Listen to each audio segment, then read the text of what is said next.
This happened about 2 years ago, in the middle of summer. I was living in this small, quiet town at the time, one of those places where not much ever happens and everyone knows each other's business. I wasn't from there originally, but I'd moved there for work, hoping to get away from the chaos of city life. It was peaceful, at least at first.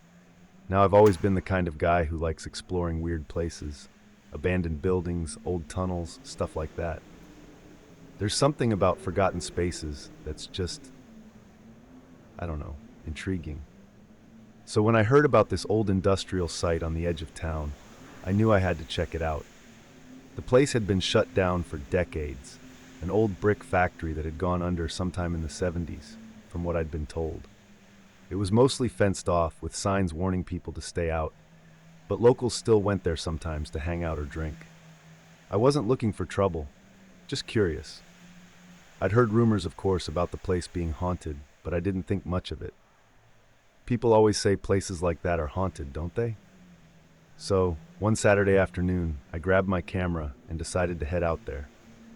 The sun was still high in the sky, and it was hot as hell. I remember the heat radiating off the asphalt as I walked down the empty road that led to the factory. The air was heavy, almost suffocating, with no breeze to break the oppressive heat. Even the birds seemed quiet, like the world was holding its breath. When I reached the factory, the first thing I noticed was how massive it was. Rows of brick walls stretched up into the sky, crumbling at the edges, the windows all shattered or boarded up. Weeds and vines had taken over, growing through the cracks in the pavement, making the whole place look like it had been swallowed by nature.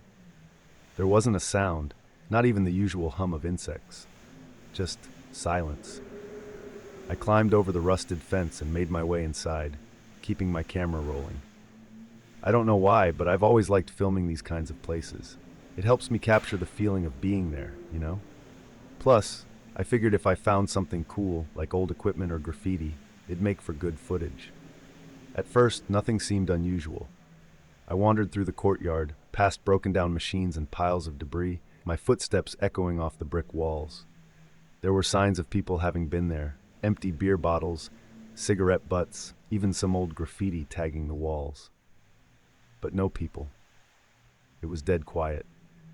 I don't know how long I wandered around before it happened. I was making my way through one of the factory's main halls, filming the cracked walls and the long shadows that stretched across the floor, when I saw it. At first, I thought my eyes were playing tricks on me. It was just a flicker, a quick movement in my peripheral vision. I turned my head, expecting to see an animal, maybe a bird or a stray cat, but there was nothing there. Just the empty hall, the old brick walls, and the sound of my own breathing. I shrugged it off and kept filming, but then it happened again. This time I was sure I saw something, a shadow, long and dark, moving along the far wall.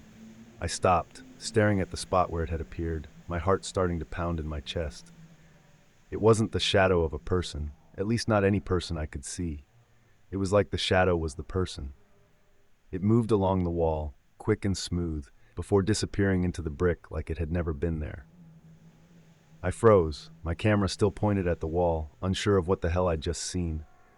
I didn't believe in ghosts or any of that paranormal stuff, but there was no explanation for what I'd just witnessed. My hands started to shake, and I lowered the camera, suddenly feeling like I was being watched. I scanned the room again. Nothing. Just the same old factory, the same crumbling walls, the same suffocating silence. But that feeling, that awful, gnawing feeling, was still there. The kind of feeling you get when you know someone's standing behind you, even though you can't see them. I took a few slow steps back, trying to shake off the unease. I told myself it was just a trick of the light. Maybe a cloud passed over the sun and made a shadow move, or maybe my eyes were just tired from the heat. But deep down I didn't believe it. I couldn't. I should have left right then and there. I should have turned around, climbed back over that fence, and never come back. But I didn't. No, like an idiot, I stayed. I kept filming. I thought maybe if I kept the camera rolling, I'd catch something, some proof that I wasn't going crazy. I even started talking to the camera, narrating what I was seeing. "I think I saw something," I muttered, my voice sounding shaky, even to my own ears. "A shadow, it moved, but there's nothing here. I don't know, maybe." And then it happened. I was pointing the camera at the wall where I'd seen the shadow when, out of nowhere, something dark started to emerge from the brick. At first, it was subtle, a dark smudge, like the wall itself was bleeding shadow. But it grew, expanding outwards, taking shape. It wasn't a person, not exactly. It was just darkness, a thick black mass that moved like it was alive, creeping across the brick, stretching toward me. My breath caught in my throat and I stumbled backward, dropping the camera in my panic. It hit the floor with a clatter, but I barely noticed. My eyes were glued to that thing, the shadow, or whatever the hell it was, moving, slithering out of the wall like it was trying to escape. It had no face, no form, just this swirling, inky blackness that seemed to pulse and breathe. I don't know how to describe the fear I felt in that moment. It was like every instinct in my body was screaming at me to run, but my legs felt like they were glued to the ground. The air around me had turned cold, colder than it had any right to be in the middle of summer, and my skin was prickling with goosebumps. The thing, the shadow, was getting closer, and that's when I heard it. A low, guttural whisper, like the sound of wind through a tunnel, except it was coming from inside my head. I couldn't make out the words, but I didn't need to. The message was clear enough. Get out. I snapped out of my trance and bolted. I didn't even bother picking up my camera. I just turned and ran, my feet slipping on the debris-strewn floor as I scrambled for the exit. My heart was pounding in my ears, my breath coming in short, ragged gasps, but I didn't stop. I couldn't. I had to get out. I burst through the factory doors and into the courtyard, my chest heaving as I sprinted toward the fence. The sun was still shining, but the air felt colder, like the shadow had followed me outside. I vaulted over the fence, nearly tripping on the other side, and kept running until I reached the road. I didn't stop running until I was back in town, drenched in sweat and shaking like a leaf. My mind was racing, trying to make sense of what I'd just seen. But there was no sense to it, no explanation. Just fear. Pure, unadulterated fear. I went back a few days later, not because I wanted to, but because I had to. My camera was still there, and I couldn't leave it behind. Besides, part of me wanted to see if I could find some proof of what had happened, something to show I wasn't losing my mind. I took a different route this time, driving up to the factory instead of walking, just in case I needed a quick escape. The place looked the same as it had before, old, abandoned, harmless. But I knew better now. I parked the car a few feet from the entrance and cautiously made my way inside, every nerve in my body on high alert. The factory was just as empty and silent as before. My camera was still lying where I'd dropped it, untouched. I picked it up, half expecting to see the lens cracked or the footage erased, but it seemed fine. I held my breath as I rewound the tape, hoping, praying, that the shadow had been caught on film. And it had. There it was, clear as day. The shadow, seeping out of the wall, growing and twisting, reaching toward the camera. And just before the video cut off, you could hear it, the whisper, low and menacing, telling me to leave. I don't know what that thing was, and I don't care.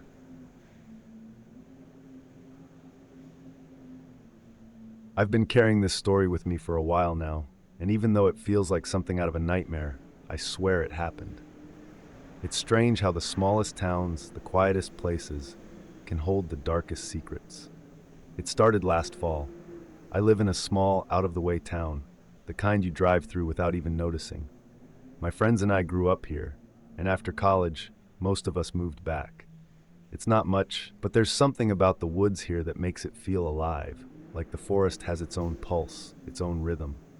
We've spent years hiking, camping, and hunting in those woods. It's familiar, or at least it used to be. Around mid-October, people started disappearing. One or two at first, and then more. Most of them were hikers or campers, but a couple of them were locals too. Just gone. No traces, no bodies, nothing. The authorities brushed it off as accidents or people getting lost. But it was more than that. You could feel it. Something wasn't right.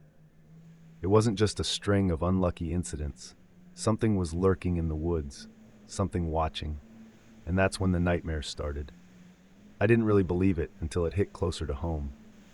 My buddy Matt, one of my oldest friends, he went missing one weekend. We'd been planning a group camping trip, but last minute, I had to work. Matt decided to go anyway, said he needed some time alone. 2 days later, no one had heard from him. We called, texted, drove out to the campsite. Nothing. At first I thought maybe he'd just gone off the grid, needed some time to clear his head. But when his mom came knocking, tear-streaked and desperate, I knew something was wrong. Real wrong. That's when the fear set in, that sick feeling in the pit of your stomach that just won't go away. You tell yourself it's going to be fine, that maybe he's just out of range, that he'll show up. But deep down, we couldn't just sit around waiting, so a few of us, me, Mark, Jason, and Sarah, decided to go looking for him ourselves. The cops were doing their best, but this was our friend. We knew those woods better than anyone. So we packed up and headed out early one Saturday morning, right at sunrise, when the mist still clung to the trees like something out of a horror movie. The air was damp and heavy, and there was this eerie stillness that I'll never forget, the kind where even the birds stopped singing. We started at Matt's last known campsite, a little spot by the river where we'd been dozens of times. His tent was still there, undisturbed, but no sign of him. The weird thing was, there were no signs of struggle. No scattered gear, no broken branches, just nothing, like he'd vanished into thin air. Sarah, who's usually the calm one, was fidgeting, nervously glancing around like she could feel eyes on us. I think we all felt it, that creeping sensation like we weren't alone. I'm not proud of it, but I wanted to turn around. Every nerve in my body was screaming at me to leave, to run, to get as far away from that cave as possible. But Matt, if there was even the slightest chance he was in there, I couldn't leave him. So I grabbed a flashlight from my pack, took a deep breath, and stepped inside.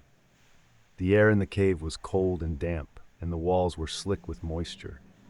My breath echoed off the stone as we moved deeper, and the further we went, the more wrong it felt. The light from the entrance faded quickly, swallowed by the darkness, and soon all we had was the weak beam of my flashlight, flickering as the batteries started to die. We didn't get far before we found him. Matt was there, curled up in the corner, his back to us. For a second, I felt this overwhelming rush of relief. He was alive. But then he turned. I'll never forget his eyes. They weren't right. They were wide, too wide, like he'd seen something he couldn't unsee, something that had broken him. His skin was pale, almost translucent, and his clothes were torn and dirty, like he'd been crawling through the woods for days. But the worst part was his face. It was covered in scratches, deep, jagged lines carved into his flesh, like he'd been clawing at himself. He didn't say anything. He just stared at us, unblinking, unmoving. And then he smiled. It wasn't Matt's smile. It was something else, something twisted and wrong. I took a step back, my heart pounding in my chest, and that's when I saw them. More footprints, leading out of the cave. Not Matt's, but something else's, something bigger. And suddenly I understood. Matt hadn't been alone in that cave. We ran. We ran as fast as we could, stumbling over rocks and roots, not caring where we were going as long as it was away from there. I don't remember how long it took, but eventually we made it back to the car. We didn't look back. We never found out what happened to Matt. The police said he'd been lost in the woods for too long, that he'd lost his mind. But I know what I saw, and I'm never going back into those woods again. We left Matt behind that day. I still feel the guilt clawing at me, but I know deep down there was no saving him.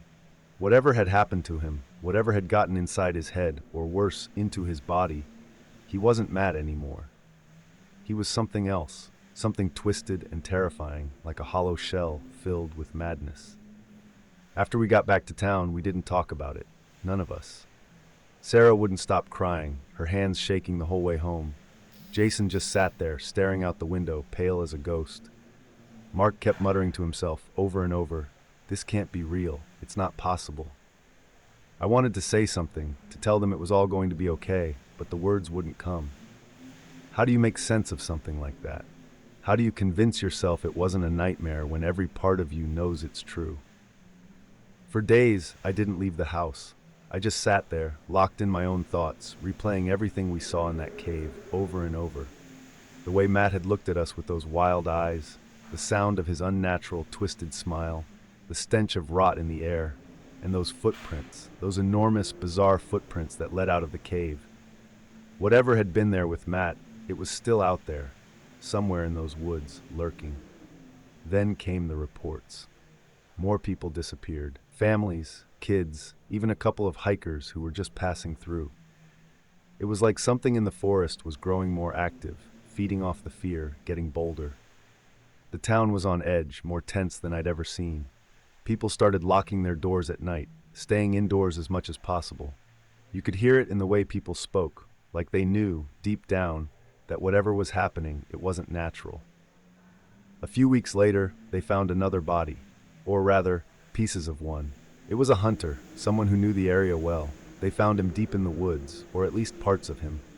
His torso had been mangled, like something had torn him apart, and his face, well, they couldn't even recognize it. But the worst part, they found his boots, and next to them, those same strange footprints. The same ones we saw leading into the cave. I didn't sleep for days after that. None of us did. Every creak, every gust of wind outside felt like a warning, like something was just waiting to strike. Mark kept calling me, asking if we should go to the police, but what could we say? Hey, we think there's a monster in the woods. They'd laugh us out of town, or worse, think we were crazy. And maybe we were. Maybe it was all in our heads, a product of stress or trauma. But I knew better. We all did. Then one night, I heard something. I was lying in bed, staring at the ceiling, when this low, rumbling growl echoed through the air. At first, I thought I was dreaming. It was faint, distant, but unmistakable. The same growl we'd heard in the woods. My heart started racing, and for a second I couldn't move, couldn't breathe. I sat up, listening, hoping it was just the wind, a stray dog, anything other than what I feared it was. But then it came again, closer this time. I grabbed my phone and called Jason, my hands shaking so bad I could barely type his number. He didn't pick up. I tried Sarah, no answer. Then Mark, nothing.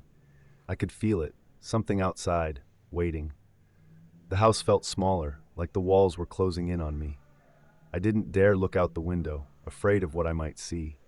The growling came again, this time so close it felt like it was right outside my door.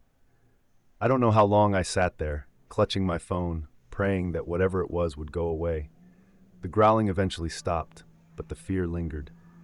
I didn't sleep at all that night. The next morning, I went to Mark's place. I needed to know if he'd heard it too, if I wasn't losing my mind. But when I got there, something was off.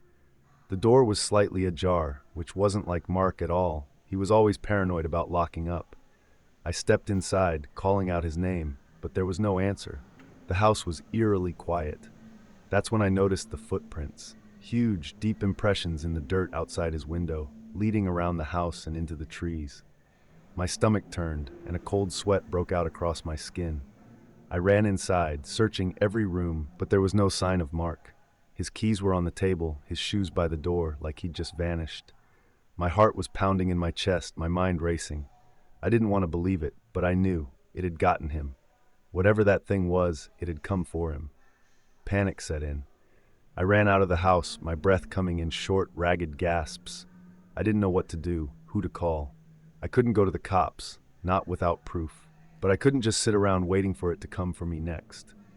I drove to Sarah's place, hoping she was okay, that maybe we could figure this out together. But when I got there, her car was in the driveway, the front door locked tight. I pounded on the door, shouting her name, but there was no response. My mind flashed back to Mark's place, the way he'd disappeared without a trace. I kicked the door open. Inside, the house was a mess. Furniture overturned, books scattered across the floor, like there'd been a struggle. My heart dropped.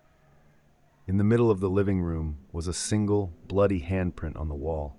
Fresh. And then I heard it again, the growl, rumbling, echoing through the house. But this time it wasn't outside. It was coming from the basement.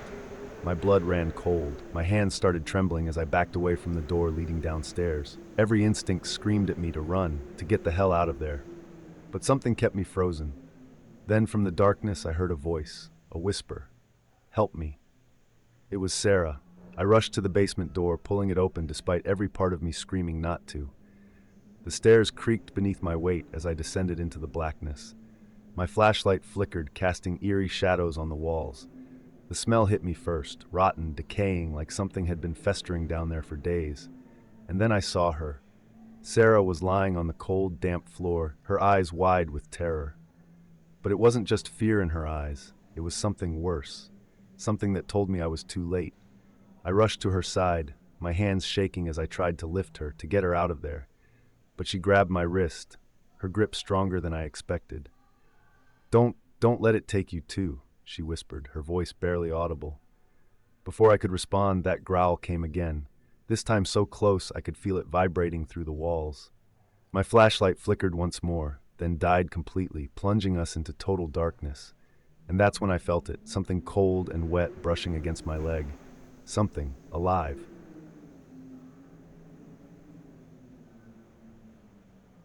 It was late last fall when Amy and I decided to take a camping trip. We'd been cooped up in our apartment for months, with work and everything. We just needed to get away from all the noise, the stress, and get back to nature. So we picked a spot in Michigan, somewhere deep in the woods where we could just be alone. No people, no phones, no distractions. It sounded perfect. We packed up the car, threw in our tent, sleeping bags, all the usual camping stuff, and hit the road early Saturday morning. The drive out there was beautiful. The trees were in full autumn colors, that crisp air making everything feel fresh. Amy had found this campsite online. It wasn't exactly an official one, more like one of those places only locals knew about. Tucked away off an old logging road, not even marked on a map. The kind of place where you're really off the grid. After a few hours of driving, we finally reached the turnoff. The road was narrow, more of a dirt path, really. We had to dodge a few fallen branches and rocks, but nothing too bad. The deeper we went, though, the more isolated it felt. I don't know, maybe it was the thickening trees or how the road just seemed to go on forever. But I remember glancing over at Amy, and she had that same look I was probably wearing, a mix of excitement and something else. Nervousness, maybe? I shrugged it off at the time. We were out in the middle of nowhere. That was the whole point, right? We finally reached this small clearing, surrounded by towering pines and thick underbrush. No sign of other campers, which was exactly what we wanted. It was just us and the wilderness. Setting up camp was easy enough. I got the tent pitched while Amy gathered some firewood. We had a little portable stove too, so we weren't exactly roughing it. By the time the sun started to set, we had a nice little campfire going, and everything felt peaceful. You could hear the wind rustling through the trees, the occasional bird calling out as the light faded. It was the kind of silence that's almost too perfect, if that makes any sense. We sat around the fire for a while, cooking up some food, and talking about how good it felt to finally get away from the city. The stars came out, and man, they were stunning. You forget how many there are when you're surrounded by city lights all the time. We even spotted a few shooting stars, but that's when things started to feel off. It must have been around 10 p.m. when Amy mentioned how quiet it had gotten, and she was right. The wind had died down completely, and the usual sounds you hear in the woods, crickets, distant animal noises, just weren't there anymore. It was like the whole forest had fallen into this eerie silence. I joked about it, trying to keep things light. Maybe the animals know something we don't, I said with a grin, but Amy didn't laugh. She just stared into the darkness beyond the campfire, her face tight with worry. I don't know, she said softly. It feels weird. I stood up, shining my flashlight into the woods, half expecting to see some deer or maybe a raccoon poking around, but there was nothing, just trees and shadows. Probably just the woods playing tricks on us, I told her, trying to sound confident, but I could feel it too, that strange, unsettling quiet. It wasn't like anything I'd experienced before. Usually, when it gets quiet like that in the woods, there's a reason, like something's out there. But what? We decided to call it a night, thinking maybe we were just tired. We put out the fire, zipped up the tent, and climbed into our sleeping bags. For a while, I lay there, listening to the silence, waiting for some kind of sound, any sound, to break the tension. But nothing came. Just that stillness, pressing down on us like a heavy blanket. At some point, I must have fallen asleep because the next thing I remember was waking up suddenly, my heart pounding in my chest. It was pitch black inside the tent, and for a second, I wasn't sure what had woken me. Then I heard it. Footsteps. Not far away, but right outside the tent. Slow, deliberate steps crunching over the leaves and twigs on the ground. At first, I thought maybe it was an animal, a deer or something, but the steps were too heavy for that. Too human. I froze, not daring to move, listening as the footsteps circled the tent. Amy was still asleep next to me, breathing softly, completely unaware of what was happening. The steps stopped, and for a few seconds, everything was quiet again. My mind was racing, trying to make sense of what I was hearing. Maybe it was another camper, but no one else was out here. We hadn't seen a single soul the entire time. Then, just as I started to convince myself that I was imagining things, the footsteps started again, closer this time. And then, something brushed against the side of the tent. Light, but unmistakable. My heart was in my throat. I reached over and shook Amy awake, whispering her name. "Amy, Amy, wake up." She stirred, blinking groggily. "What? What's going on?" "Shh," I whispered. "Listen." At first she didn't understand, but then she heard it too. The footsteps slow and steady circling the tent again. Her eyes went wide, and I could see the panic starting to creep in. "What is that?" she mouthed, barely able to get the words out. I shook my head. "I don't know." For a while, we just lay there, too scared to move, listening as the footsteps came closer and closer. They stopped again, just outside the tent flap, and I held my breath, waiting for something. But nothing happened. Just that awful silence. After what felt like hours, but was probably only a few minutes, the footsteps faded away. Slowly, carefully, I reached for the zipper of the tent, my hands trembling. I had to see what was out there. I had to know. I unzipped the tent just enough to peek outside, my flashlight clutched tightly in my hand. The beam cut through the darkness, but there was nothing there. Just trees and shadows, the same as before. But then I saw it. On the ground, about 10 feet from the tent, were these marks. Deep scratches in the dirt, like something or someone had dragged something heavy across the ground. And next to them, in the soft earth, were footprints. Not animal tracks, but human footprints, barefoot. I swallowed hard, trying to make sense of what I was seeing. There was no one else out here.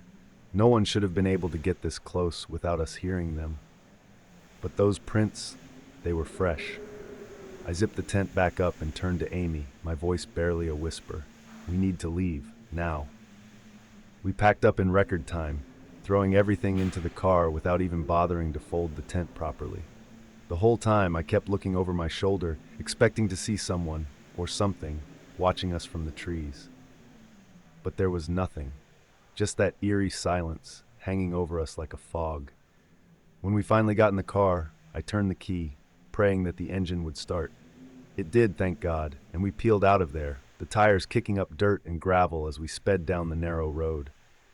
We didn't say much on the drive back, both of us too shaken to talk about what had just happened. But then, just as we were nearing the main highway, Amy gasped. "Oh my God," she said, her voice shaking. "Look at the car." I glanced over at her, confused. "What?" She pointed to the rearview mirror. "The back. There's something on the back." I pulled over to the side of the road, my hands trembling as I got out of the car to check. And that's when I saw it. Deep scratches, running down the side of the car from the roof all the way to the bumper. They weren't random either. They were deliberate, like something had dragged its claws down the metal, leaving these long, jagged marks. Amy got out, her face pale. "What the hell did that?" she whispered. I didn't have an answer. I just stood there, staring at the scratches, my mind racing. Whatever had been out there that night, it wasn't human. It's been a few months now since that trip, and Amy and I haven't been camping since. We don't really talk about what happened, but I can tell it's still on her mind. It's on mine too. Every time I see those scratches on the car, they didn't come out, by the way, no matter how hard I tried. I'm reminded of that night. But as much as I wanted to put it behind me, to forget that night ever happened, there was this gnawing feeling deep inside me that I just couldn't shake.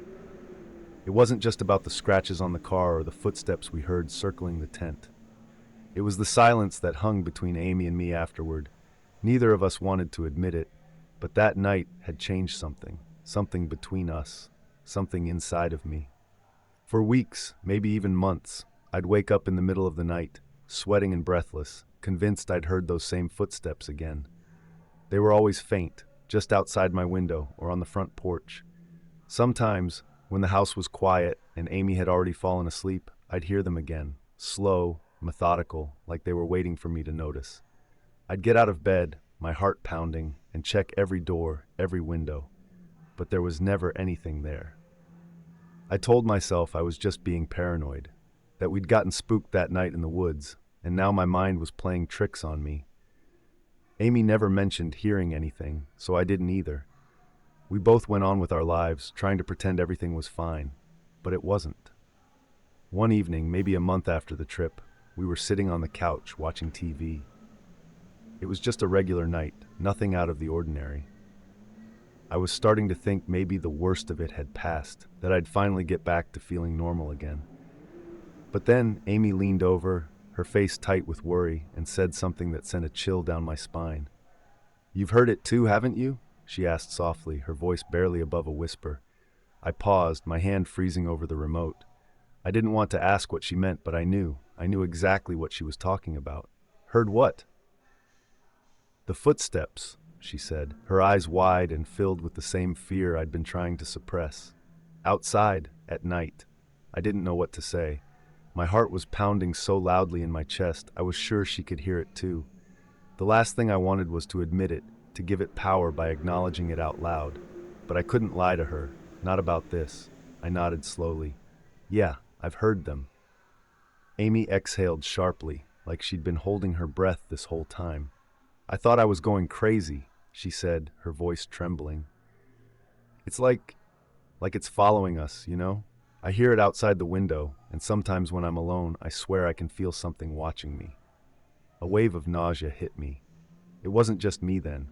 Whatever this thing was, whatever had scratched the car and circled our tent that night, it hadn't stayed in the woods. It had followed us home.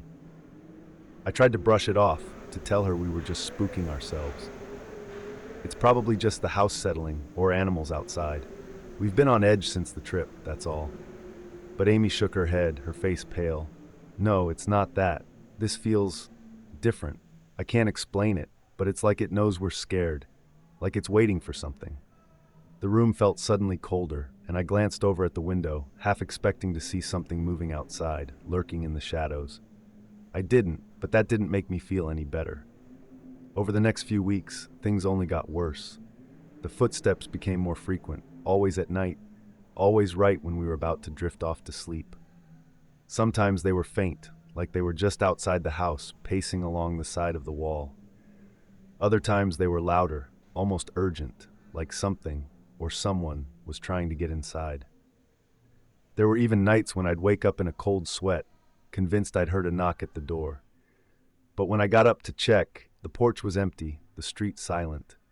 No one was there. Amy would ask me if I'd heard it too, and I'd lie, tell her no, it was just a dream. I couldn't keep scaring her like this, not when I didn't even understand what was happening. And then there was the car. One morning, I was getting ready to leave for work when I noticed something strange. At first, I thought it was just dirt on the back of the car, some grime that had built up overnight. But when I got closer, I realized they weren't just random marks. They were scratches. New ones. They were smaller than the ones we'd found after that night in the woods, but they were unmistakable. Long, thin, deliberate, like claws or fingers had dragged down the back of the car. My stomach flipped, and I quickly scanned the area around the car, but nothing was out of place. No signs of anyone being there. Just those fresh scratches, as if to remind me that whatever was haunting us hadn't gone away. I didn't tell Amy about it. I couldn't. I didn't want to fuel the fear that was already taking root in both of us. So I tried to ignore it, hoping it would stop on its own. But deep down, I knew better. One night, about 2 months after we first heard those footsteps, it all came to a head. It was late, past midnight, and Amy had already gone to bed. I was sitting in the living room, scrolling through my phone, trying to distract myself from the unease that had settled into my bones. The house was quiet, save for the occasional creak of the floorboards. I kept telling myself it was just an old house, nothing more. But then I heard it, that familiar slow crunch of footsteps. Only this time they weren't outside. They were inside the house. I froze, my heart racing as I strained to listen. The steps were soft, but unmistakable. They were coming from the hallway, right outside the bedroom where Amy was sleeping.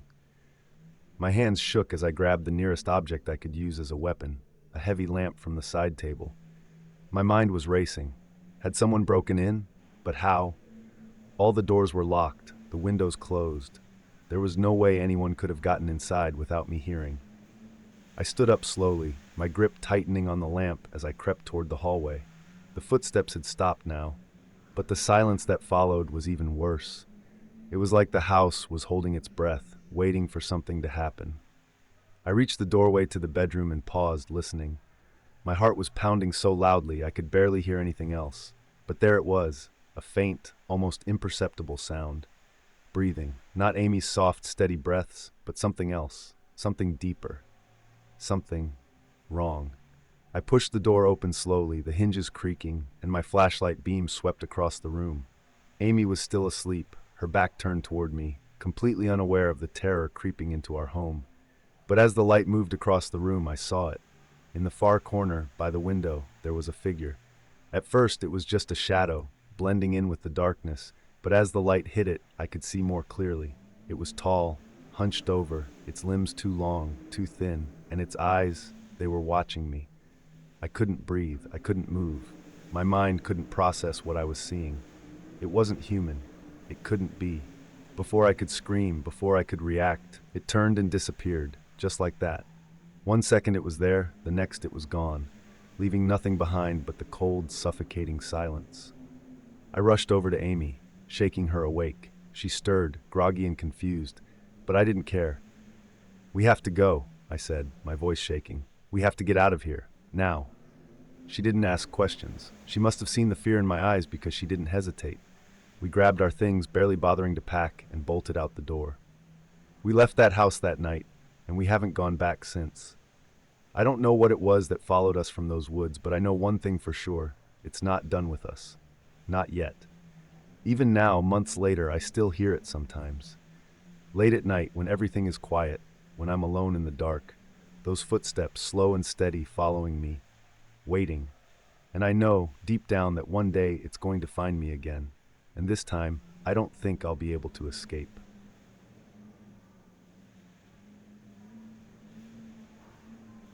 I never thought I'd be one of those people who had a ghost story. You know, the kind of person who swears they've seen something unexplainable. But after what happened at that old church, I don't think I can ever look at things the same way again. It all started last summer. My friend Dan and I were on one of our road trips, the kind where you don't really have a destination in mind. You just go wherever the road takes you. We'd spent a couple of days driving around Michigan, staying at small motels, hitting up random diners, and checking out any weird, out-of-the-way places we found on the map. We're both a little obsessed with haunted locations, not because we believe in that stuff, but because it's fun to freak ourselves out. It's all just for a good laugh, you know? One afternoon, we were sitting in this tiny cafe somewhere in the middle of nowhere, scrolling through local news on our phones, when Dan stumbled on something interesting. "Dude, check this out," he said, sliding his phone across the table toward me. "There's this old church a couple of hours from here. Apparently, it's haunted by kids' ghosts or something." I raised an eyebrow, intrigued. "Kids' ghosts?" "Yeah, it says here that the church used to have an orphanage attached to it, way back in the 1800s. A bunch of kids supposedly died from some disease, and now people think their spirits are still hanging around." I laughed. "Right. And what, they're just chilling in the church, playing hide and seek?" Dan grinned. "It gets weirder. There's this video.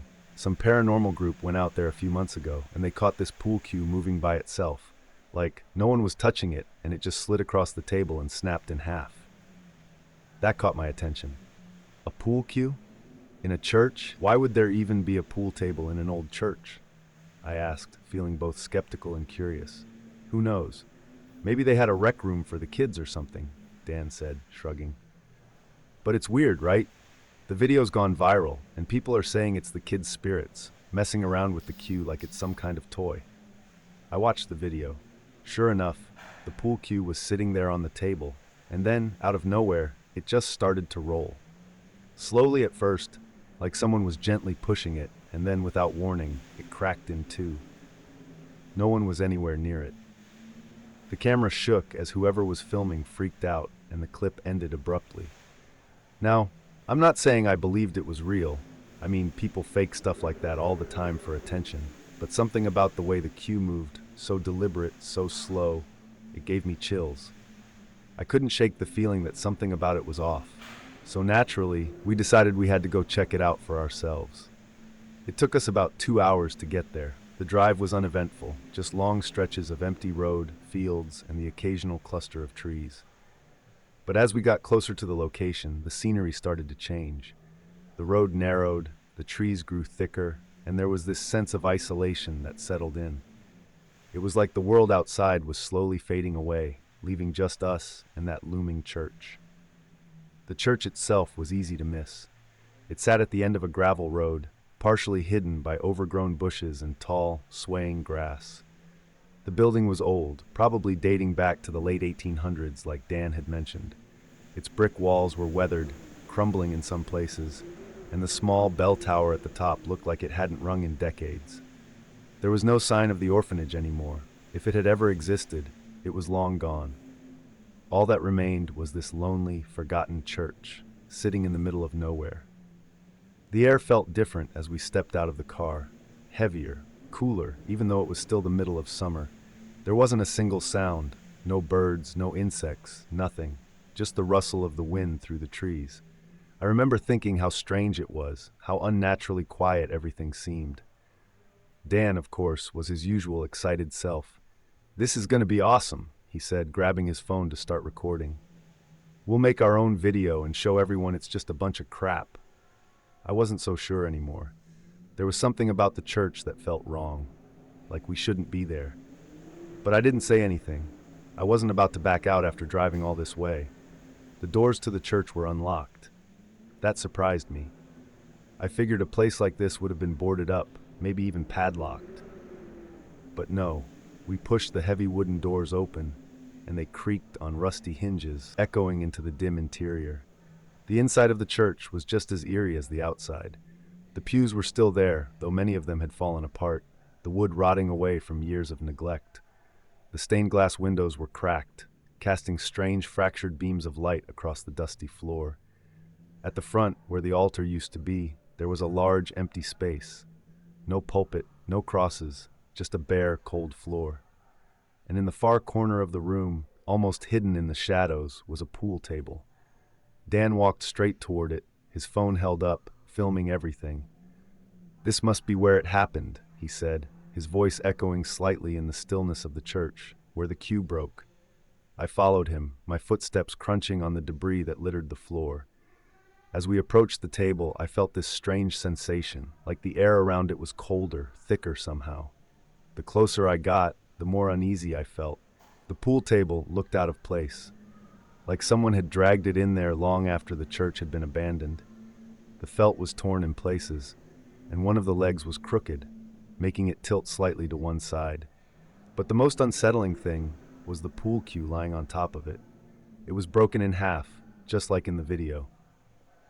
Dan was already narrating into his phone, making jokes about the ghost kids and how they must have had a hell of a game to snap a cue like that. But I wasn't laughing. Something was wrong here. I could feel it, deep in my gut. It was like the whole building was watching us. As Dan continued filming, I walked around the pool table, shining my flashlight over the floor. There were marks, scuff marks, like something had been dragged across the floor recently. The air felt colder the closer I got to the table, and I couldn't shake the feeling that we weren't alone. That's when I heard it. A faint sound, almost like giggling. Children's laughter, so soft I could barely hear it over the pounding of my heart. I froze, my flashlight beam shaking slightly as I tried to figure out where it was coming from. "Did you hear that?" I whispered, my voice barely above a breath. Dan didn't seem to notice. He was too focused on his phone, filming the broken cue. "What?" he asked, distracted. I heard laughing," I said, my voice trembling now. "Like kids." Dan finally looked up, frowning. "Dude, stop messing around." "I'm not," I insisted. "I swear I heard it." He rolled his eyes. "You're just psyching yourself out. There's no one here." But even as he said it, I saw something move out of the corner of my eye. A shadow, darting across the back of the church, just outside the beam of my flashlight. I whipped the light toward it, but there was nothing there. just empty space and crumbling walls. "Let's just get the footage and go," I muttered, feeling my heart race faster. I didn't want to be there anymore. Not with that strange, icy air pressing in around me. Not with those shadows dancing at the edges of my vision. Dan finally picked up the broken cue, holding it up to the camera. "Here it is, folks," he said, trying to sound enthusiastic. "The famous haunted pool cue. Totally normal, right?" But then, before he could finish his sentence, the other cue, the one still resting on the table, moved. I'm not talking about a little twitch. I mean it moved. Slowly, almost like it was being pushed by an invisible hand, it rolled across the table. My breath caught in my throat as I watched it, my eyes wide with disbelief. "Dan," I whispered, "do you see that?"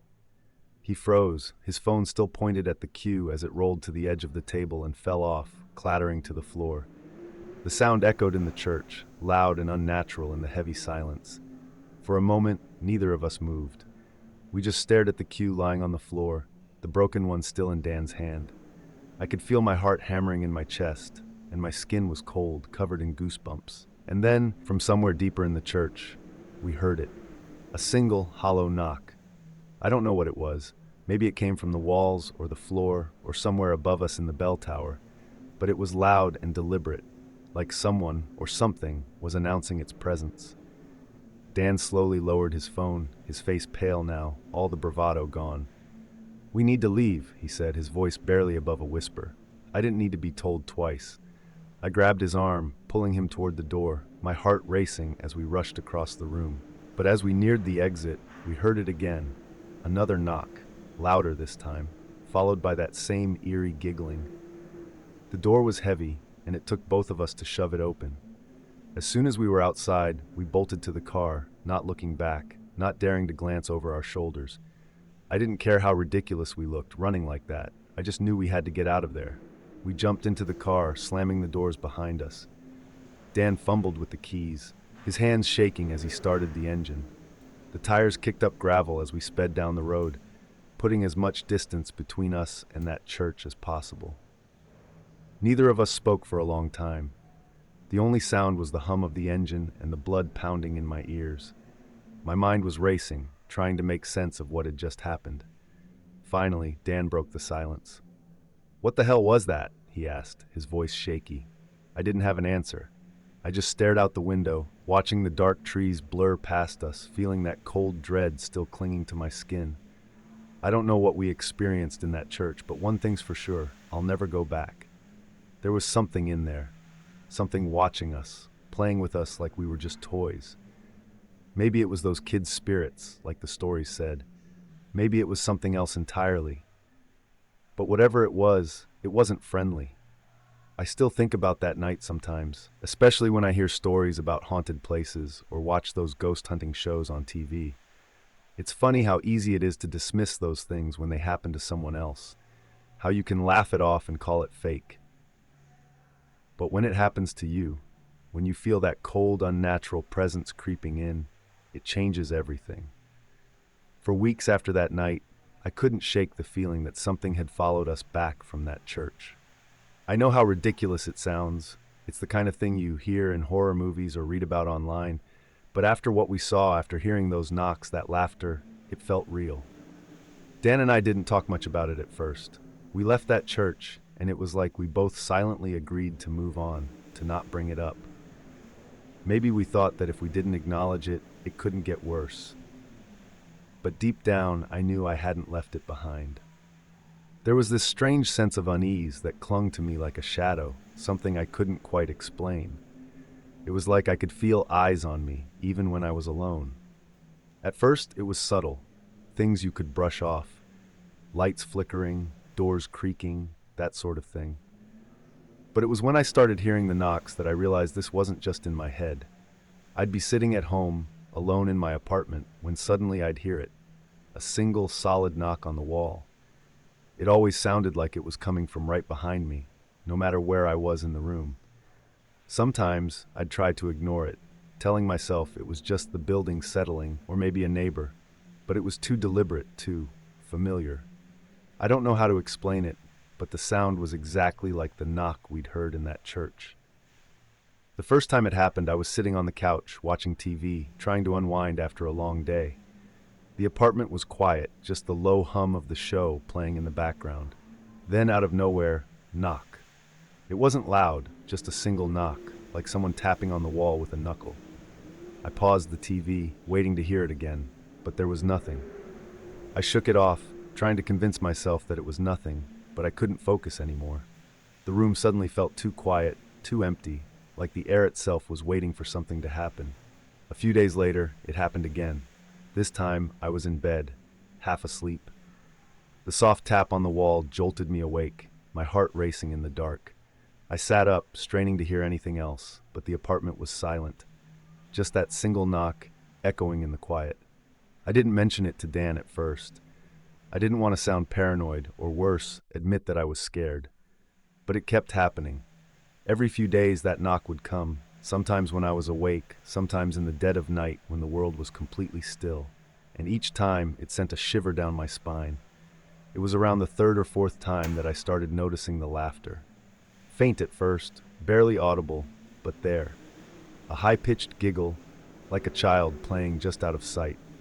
I'd be lying in bed, or brushing my teeth in the bathroom, and I'd hear it, a soft, eerie laugh, as if someone was standing just behind me, hiding in the shadows. I don't know how else to describe it, but the laugh wasn't joyful. It wasn't the kind of laugh you'd hear from a kid playing outside on a sunny day. No, this was different. It was darker, like the sound was mocking me, taunting me. Like whatever it was knew that I was scared. I started losing sleep, staying up late into the night, waiting for the knocks and the laughter. It felt like a game, but I wasn't the one in control. I was just reacting, always on edge, always waiting for that next sound. I'd lie awake for hours, staring at the ceiling, straining to hear the slightest noise. And when I did finally fall asleep, my dreams were filled with that church, the dark, empty space, the broken pool cue, the shadows moving just out of sight. I finally broke down and called Dan one night. I hadn't spoken to him much since we left the church, but I needed to know if he'd been experiencing the same thing. Maybe it was all in my head. Maybe I was just letting my imagination get the better of me. Dan picked up on the third ring, sounding groggy. "Hey man, what's up?" I hesitated, not sure how to start. Have you noticed anything weird since, the church?" There was a pause on the other end, and for a second I thought maybe I'd lost the connection. Then Dan let out a heavy sigh. Yeah, I've noticed." I sat up, gripping the phone tighter. "Like what?" "The knocks," he said quietly. "They started about a week after we got back. At first I thought it was just the neighbors, but it's too regular. Always the same. Just one knock, like someone's trying to get my attention, and..." He trailed off, and I could hear the hesitation in his voice. "And what?" I pressed. "And the laughing," he finally said. "It's faint, but I hear it, usually at night. It sounds like a kid, right?" I felt a chill run down my spine. "Yeah," I whispered. "Exactly like that." We didn't say much after that. It was like neither of us wanted to dwell on what we both knew, that whatever had followed us from that church wasn't just messing with me. It was happening to both of us, and it wasn't stopping.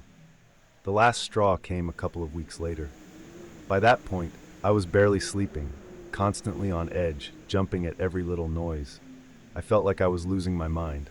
I'd even started to see things, shadows flickering at the edge of my vision, objects in my apartment moving just slightly, like they'd been nudged by an invisible hand. Every time I turned around, it felt like someone had just left the room. But the worst part was the pool cue. I didn't even own a pool table, so when I found a broken pool cue lying on my kitchen floor one morning, I nearly lost it. It was snapped clean in half, just like the one in the church, and there was no way it should have been there. I hadn't seen it the night before, and I hadn't touched anything in the kitchen that morning. It was just there, waiting for me. I called Dan immediately, my hands shaking as I stared at the broken cue on the floor. "You need to come over," I said, my voice trembling. "Something's happening. It's getting worse." Dan didn't even hesitate. He showed up at my apartment less than an hour later, his face pale and tense. I showed him the pool cue, and he just stared at it for a long time, like he couldn't quite believe what he was seeing. "I found it this morning," I said. "I don't know how it got here. It wasn't here last night." Dan ran a hand through his hair, looking just as rattled as I felt. This isn't normal, man. I don't know what's going on, but we need to figure this out. We need to... Before he could finish, there was a knock. A single, hollow knock on the wall, louder than it had ever been before. We both froze, staring at the spot where the sound had come from. Then, as if on cue, the laughter started. Louder this time, more distinct, like a child was standing right behind us, giggling. We didn't stick around. We grabbed our things and left my apartment, barely bothering to lock the door behind us. I don't know where we thought we were going, but we just needed to get out of there. It's been months since that day. I haven't been back to my apartment. I crashed at Dan's place for a while, but eventually, we both decided to move. We figured maybe if we put enough distance between us and that church, whatever it was would lose interest. Maybe it would stop. I wish I could say that's what happened. I haven't heard the knocks or the laughter in a while, but sometimes, late at night, I still get that feeling. You know the one. The feeling that you're being watched, even when you're alone. The hairs on the back of your neck stand up, and the room feels just a little too quiet, like something's holding its breath, waiting for the right moment to make itself known. I don't know what followed us from that church. I don't know if it was those kids' spirits or something darker. But whatever it was, it left its mark. And even now, I can't help but wonder if it's really gone. Or if it's just waiting for the right time to come back.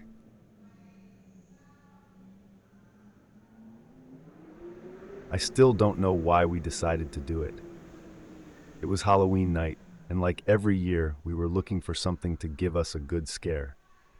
I guess that's what people do when they've outgrown trick-or-treating but still want that adrenaline rush, right? We weren't kids anymore, but we weren't exactly mature adults either, so when someone suggested exploring the old house on the edge of town, the idea seemed perfect.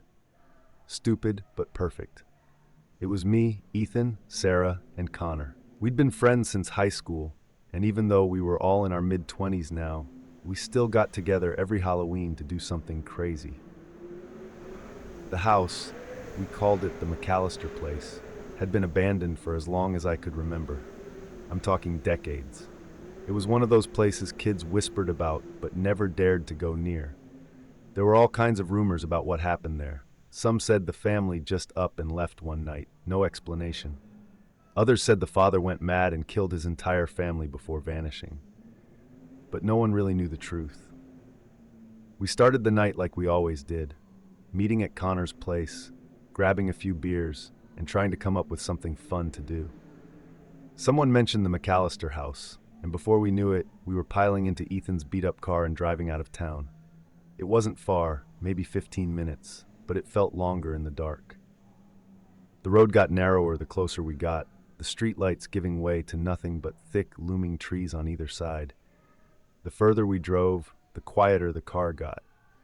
It was like we all felt it at the same time, this growing tension, like we were about to cross some invisible line we weren't supposed to. I don't know if it was the beers or just stubborn pride, but no one wanted to be the first to back out. When we finally pulled up to the house, I could feel my stomach drop. The place looked worse than I remembered, tall and crooked, with windows that seemed to be glaring down at us. The roof sagged in the middle, and vines crawled up the sides like the house itself was being swallowed by the earth. The whole place had this atmosphere about it, like it was daring us to come closer. "Creepy as hell," Sarah muttered, wrapping her arms around herself. The wind had picked up, and I noticed the way the dead leaves swirled around our feet, carried on little gusts that whispered through the trees. "Come on, it's just an old house," Ethan said, though his voice didn't sound as confident as usual. We all knew Ethan was trying to keep the mood light. He was always the one pushing us to go further, do crazier things. But even he seemed to hesitate as we got out of the car and made our way up the gravel path. The front door was hanging off one hinge, creaking in the wind like something out of a bad horror movie. And that's when we saw it. Right there on the front porch, sitting in the middle of all the dead leaves, was a pumpkin. A freshly carved pumpkin. We all stopped at once. "You've got to be kidding me," Connor said, his voice low. "Who the hell would carve a pumpkin and leave it out here?" It wasn't just any pumpkin. The carving was intricate, too detailed to have been done by a kid or some prankster. The face it wore was twisted into a sharp-toothed grin, with eyes that seemed to follow us as we stood there. And it was fresh. You could smell the scent of it, the wetness of the cut flesh still clinging to the air. "I don't like this," Sarah whispered, stepping back. Ethan shook his head. "It's probably some kids trying to freak us out." "Kids?" I shot back. "Who the hell would come all the way out here for a prank? There's no one for miles." That's when we heard the sound. A rustling, faint at first, but then louder, like something was moving through the bushes at the side of the house. We all whipped around, eyes wide, scanning the darkness. "Did you hear that?" Sarah asked, her voice shaky. "Probably just the wind," Ethan said, but I could see the tension in his face. He didn't believe that either. We stood there for what felt like forever, just listening. But the sound didn't come again. It was just us, the wind, and that damn pumpkin, grinning at us like it knew something we didn't. Connor broke the silence first. "We came here to explore, right? Let's just take a look around and get out of here. 10 minutes, tops." I wasn't so sure anymore. That pumpkin was all kinds of wrong. But no one else was backing out, so I swallowed my nerves and followed them up the creaky steps, careful not to look too long at the pumpkin. Its grin made my skin crawl. The inside of the house was just as bad as the outside. Dust and cobwebs everywhere, the smell of damp wood thick in the air. The floorboards groaned under our weight as we stepped inside, our flashlights cutting through the dim light, casting long, eerie shadows on the walls. The front room was empty, except for a few broken chairs and a table that looked like it had been abandoned mid-meal. Plates and utensils still sat on the table, covered in dust, like the family had just gotten up and walked away one night, leaving everything behind. The sight of it sent a chill down my spine. We moved deeper into the house, our footsteps echoing in the silence. Every now and then we'd hear the wind creak through the walls or a soft scuttling sound, probably rats. But something about the air felt wrong. Heavy, like we weren't alone. After about 10 minutes, Ethan suggested we head upstairs. The staircase was narrow and rickety, and I half expected it to collapse under our weight, but we made it up without incident. The second floor was worse than the first. The walls were peeling, and the windows were so dirty they barely let any moonlight in. But the thing that caught my attention was the smell. Rotten, like something had died up here. "Okay, this place is seriously messed up," Sarah muttered, covering her nose. "Maybe we should head back," I said, my voice quieter than I intended. But before anyone could respond, there was a loud bang from downstairs, like someone had slammed the front door shut. We froze. Did you guys hear that?" Connor whispered, his eyes wide. No one needed to answer. The look on everyone's face said it all. Something or someone was downstairs. Ethan, always the brave one, gestured for us to follow as he crept back toward the stairs. I didn't want to move. Every part of me was screaming to get out, to jump out one of those dirty windows if I had to. But I followed. We all did. Ethan led the way down the stairs, each creak of the wood making my heart race faster. When we reached the bottom, we saw the front door was indeed shut, locked. The wind couldn't have done that. "Hello?" Ethan called out, his voice barely above a whisper. I don't think he expected a response, but what we heard next chilled me to the bone. Footsteps, heavy, uneven footsteps coming from the hallway to our right, like someone or something was limping toward us. "Is someone there?" Ethan's voice was shaking now, his bravado fading fast. The footsteps stopped just out of sight, as if whoever or whatever it was standing just around the corner, waiting. And then the figure appeared. It was a man, or at least it looked like one. Tall, hunched, with long, greasy hair hanging down over his face. His clothes were filthy, torn in places, and he was limping heavily, dragging one leg behind him as he stepped into the dim light of our flashlights. But it was his eyes that terrified me the most. They were wild, unfocused, like he wasn't entirely human. Like something had taken over, something dark and dangerous. None of us moved, none of us even breathed. Then, with no warning, he lunged. "Run!" Ethan shouted, and we scattered, sprinting toward the back of the house. I could hear the man's heavy footsteps pounding behind us, getting closer with each uneven step. My heart was in my throat as I followed Sarah and Connor into the kitchen, frantically looking for a way out. "The window!" Sarah screamed. pointing to a small, dirty window above the sink. Connor wasted no time. He grabbed a chair and smashed it through the glass, the shattering sound echoing through the house. One by one, we scrambled out, cutting ourselves on the broken glass but too terrified to care. We ran. God, we ran like our lives depended on it, because they did. I could still hear the man behind us, crashing through the house, limping after us. But we didn't stop. We didn't look back. We reached the car, and Ethan fumbled with the keys, his hands shaking so bad he almost dropped them.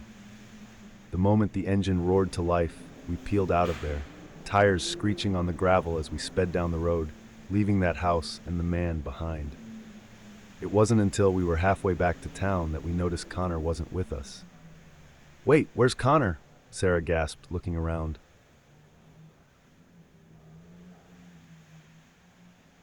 It was late last October when my friends and I decided to go on this camping trip. You know, one of those spur-of-the-moment things we thought would be fun. Was late last October when my friends and I decided to go on this camping trip. You know, one of those spur-of-the-moment things we thought would be fun. We'd been talking about it for weeks, trying to escape our everyday lives, and New Mexico seemed perfect. Remote enough to feel like an adventure, but not too far from civilization in case things got weird. There were 4 of us, me, James, Maria, and Kyle. We'd known each other for years, since high school, and this was supposed to be just another adventure, something to laugh about later over beers. So, we set out for this place called Red Rock Canyon. It was way out there, an area barely marked on the map, surrounded by desert, rocks, and not much else. Honestly, the drive out there was stunning. The kind of thing you see in pictures, the red dirt, the massive mesas towering over the land. But as we'd been talking about it for weeks, trying to escape our everyday lives, and New Mexico seemed perfect. Remote enough to feel like an adventure, but not too far from civilization in case things got weird. There were 4 of us, me, James, Maria, and Kyle. We'd known each other for years, since high school, and this was supposed to be just another adventure, something to laugh about later over beers. So we set out for this place called Red Rock Canyon. It was way out there, an area barely marked on the map, surrounded by desert, rocks, and not much else. Honestly, the drive out there was stunning. The kind of thing you see in pictures, the red dirt, the massive mesas towering over the land. But as we got closer to where we planned to set up camp, that excitement turned into something else. A strange kind of stillness settled over the group. The sun was low, casting long shadows, and everything looked too quiet. Kyle was the one who picked the spot, said he'd found it online in some forum about hidden camping gems. We didn't question it much. It was Kyle, after all. He was always finding odd places for us to explore. But I'll admit, when we parked the car and stepped out into that desolate landscape, I felt off. It wasn't just the eerie silence or the way the wind seemed to whisper through the dry, cracked earth. It was something deeper. Like we weren't supposed to be there. We set up camp anyway. By the time the tent was pitched and the fire was crackling, it was dark. The stars above us were breathtaking, so many of them, brighter than I'd ever seen. We were miles from the nearest town, no cell signal, no lights, just us and the night. James cracked open a beer, Maria passed around some snacks, and for a while, everything felt normal again. We talked, laughed, even shared a few ghost stories, as cliché as that sounds. You know, the kind of dumb stuff people do when they're out in the middle of nowhere, thinking they're invincible. But then something happened. I don't know how to explain it. It must have been around midnight when the wind started picking up, howling through the rocks, making the tent flap and shudder. Nothing out of the ordinary at first, just desert wind. But then I heard it. It was faint, but unmistakable. Someone calling my name. Hey, can you help me?" I froze. It was Maria's voice, and she sounded scared. The others were still sitting around the fire, laughing about something, but my focus snapped to that sound. "Guys, did you hear that?" I asked, trying to shake off the weird chill that had crept up my spine. James looked at me, confused. "Hear what?" "That. Maria. She's calling for help." Maria, sitting right across from me, raised an eyebrow. "What?" I didn't say anything. My stomach dropped. I know what I heard. It was her voice, clear as day, coming from somewhere in the dark. "No, I swear I heard you calling for help. From out there." She gave me a weird look, and Kyle laughed it off. Dude, maybe you're just hearing things. It's the wind. But it wasn't the wind. It couldn't have been. I stood up, my flashlight in hand, shining it out into the blackness beyond our campsite. The light barely cut through the shadows. The desert stretched out like a dead, empty void. "Hello?" I called out, feeling stupid, but also unsettled. Silence. The others watched me, amused at first, but then they must have felt it too. That creeping sense of something being wrong. Really wrong. "Maybe we should head inside the tent," Maria suggested after a few more minutes. Her usual confidence seemed to waver, like she was picking up on the unease that was clawing at me. We did. The fire was dying down, and the wind had picked up even more, whistling through the gaps in the rocks. I couldn't shake the feeling that something was out there, watching us. But we all crammed into the tent, zipped up the door, and tried to settle in. That's when things got worse. I was almost asleep when I heard it again. That same voice. Maria's voice. Except this time, it was louder, more desperate. "Help me, please." I shot up, heart pounding, and looked over at Maria. She was sound asleep, breathing deeply. I grabbed James, who was next to me. "Did you hear that?" He groaned, half asleep. "Hear what?" "The voice. Maria's voice. It's calling for help, but it's not her." James blinked at me, groggy, and shook his head. "Man, you're freaking out over nothing. It's probably just the wind playing tricks." But I knew what I heard, and I wasn't about to let it go. I grabbed my flashlight again and unzipped the tent, stepping out into the freezing cold. The air hit me like a slap, and the wind was cutting through me. But I couldn't stay in that tent, not after hearing that voice again. I started walking around the campsite, shining my flashlight in every direction, half expecting to see Maria out there, despite knowing she was asleep.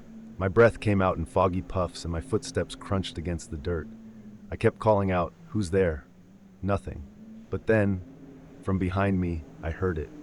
Soft at first, but growing louder with every second. Footsteps, and not just mine. I turned around, shining the light, expecting to see someone, something coming toward me. But there was nothing there, just that empty void and the sound of footsteps approaching. I backed up toward the tent, my heart racing, and then suddenly, the footsteps stopped. The wind died down, leaving an eerie silence that wrapped around me like a shroud. I was about to go back inside when I heard a voice. This time, it wasn't Maria's. It was mine. But it wasn't coming from me. "Hey, can you help me?" My own voice echoed back at me, faint but clear, as if it were coming from somewhere deep in the canyon. My blood turned to ice. There's no way that was possible. I stumbled backward into the tent, zipping it up in a panic. James and Kyle were still asleep, but I woke them both up, shaking them violently. "There's something out there," I whispered, barely able to keep my voice steady. "Something's messing with us." Kyle sat up, rubbing his eyes. "What are you talking about?" I told them what I heard, how it mimicked Maria's voice and then mine. I expected them to brush it off again, tell me I was just paranoid, but when I saw the look on James's face, I knew something was wrong. He'd heard it too. "I thought I was dreaming," James said, his voice shaky. "But I heard it. Your voice, calling me." We sat there in silence for a few minutes, the weight of what was happening sinking in. Whatever was out there wasn't just some animal or the wind. It was something else, something that knew how to mimic us. The rest of the night was a blur of paranoia. None of us slept. Every rustle of the wind, every distant sound made us jump. By the time dawn finally broke, we were exhausted, but we packed up our gear and got out of there as fast as we could. As we drove away, I kept looking back at that canyon, half expecting to see something standing there, watching us leave. We never talked about it after that. Not really. But every now and then, when I'm alone at night, I hear it again. That voice, my own voice, calling out from somewhere far away. But the strange thing is, the voice didn't stop after we left that canyon. The first time it happened again, I was at home, back in my small apartment. It was maybe a week after we returned from the trip. I had tried to convince myself it was all in my head, you know?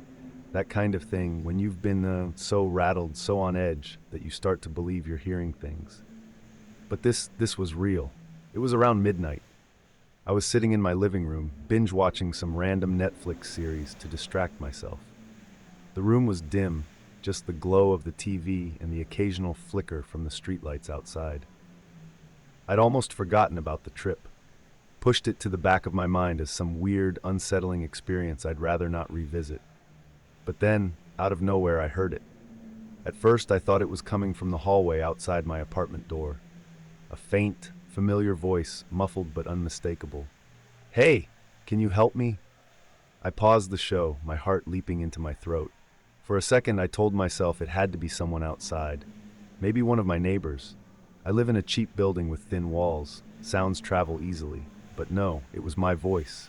My exact voice. I froze, staring at the door like it might swing open on its own. It was almost like my body had gone into shock, like my brain couldn't process what was happening. I just sat there, listening, barely able to breathe. Then I heard it again. "Hey, can you help me?" It was louder this time, closer, not from the hallway but from inside my apartment, from somewhere deeper. Maybe the kitchen, or... no, the closet. I stood up, my legs shaky, adrenaline surging through me. I wanted to tell myself I was imagining it, that I hadn't actually heard anything. But there it was again, softer now, like a whisper. "Help me," my own voice, but twisted somehow, like it was coming from some dark place, a place where it didn't belong. I don't know what possessed me to do it, but I grabbed the nearest thing I could use as a weapon, an old baseball bat I kept in the corner. My hands were trembling so badly I could barely grip it. Slowly I inched toward the hallway that led to my bedroom, toward the closet at the end of it.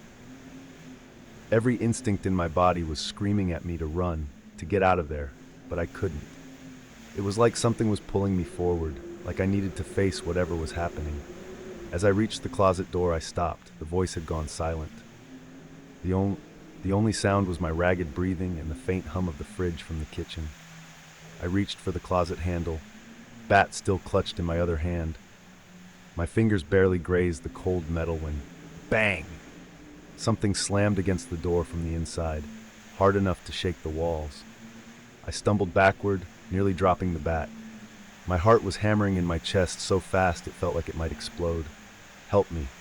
The voice came again, now frantic, desperate.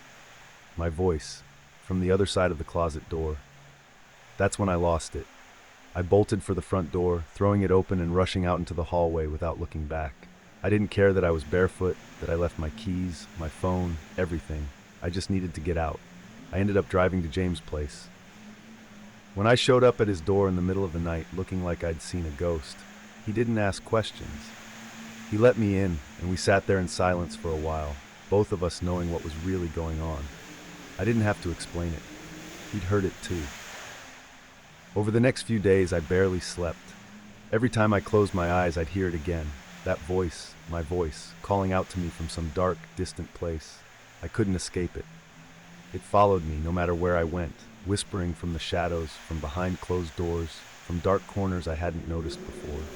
James and I finally talked about it. We couldn't avoid it anymore. He confessed that he'd been hearing the same thing since the night we left Red Rock Canyon. Not every night, but often enough that it was driving him insane. It wasn't just a trick of the mind, it was real. Whatever had followed us back from that desert, it wasn't done with us. I reached out to Maria and Kyle. Kyle laughed it off, saying we were just being paranoid, but Maria... She went dead silent on the phone when I asked her if she'd heard anything strange. And that's when I knew. It wasn't just me or James. Whatever this thing was, it was after all of us. Maria finally admitted that she had heard it too. That same voice, her voice, calling to her from the dark. She tried to ignore it, thinking it would go away. But it hadn't. It was only getting stronger. We decided to meet up, the four of us. We needed to figure out what the hell was going on. Maybe we were just losing our minds, or maybe that place had done something to us. It was late afternoon when we met at a diner on the edge of town. The kind of place that smelled like greasy burgers and coffee, with a jukebox that hadn't worked in years. It was crowded, noisy, but it felt safer there, around other people. We talked for hours, trying to make sense of it all. But the more we talked, the clearer it became that none of us had any answers. Every theory we came up with sounded crazier than the last, but the truth was, we were scared, terrified. Then Kyle, always the skeptic, suggested we go back. To Red Rock Canyon, he said, like it was the most logical thing in the world. Maybe we left something behind, or maybe there's something we missed. James and I looked at him like he was insane. Go back? After everything that had happened? But deep down I knew he was right. Whatever was happening to us, it had started there. And if we didn't go back, if we didn't face it, it was never going to stop. So, we did. We packed up the car just like before and headed back to Red Rock Canyon. Except this time, there was no excitement, no sense of adventure, just dread, pure, suffocating dread. The drive felt longer this time, like the road was stretching out in front of us, pulling us towards something we didn't want to face. By the time we arrived, the sun was already sinking below the horizon, casting long shadows over the canyon. We set up camp in the same spot, just like we had before. But this time, there was no fire, no laughter, just silence. Just silence, and that awful feeling, like we were being watched. As night fell, we sat in a tight circle, barely speaking. Every rustle of the wind, every crack of a twig made us jump. We were waiting for whatever it was to show itself. And then, just as the moon disappeared behind a cloud, we heard it. My voice, Maria's voice, James' voice, all of them, calling out from the darkness. But this time, they weren't asking for help. They were laughing.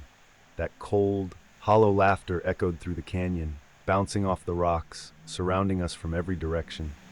It was mocking us, playing with us. We grabbed our flashlights, shining them into the shadows, but there was nothing there. Just the laughter, growing louder and louder, until it was all we could hear. And then, just as suddenly as it had started, it stopped. The silence that followed was worse, so much worse. We packed up and left without a word. None of us said anything the entire drive back, but we knew deep down that it wasn't over. That was 6 months ago. I haven't heard the voice since that night in the canyon, not once. But I know it's still out there, waiting, watching. And sometimes, late at night, when everything is still and quiet, I think I hear something, just faint enough to make me doubt myself. A whisper, my own voice,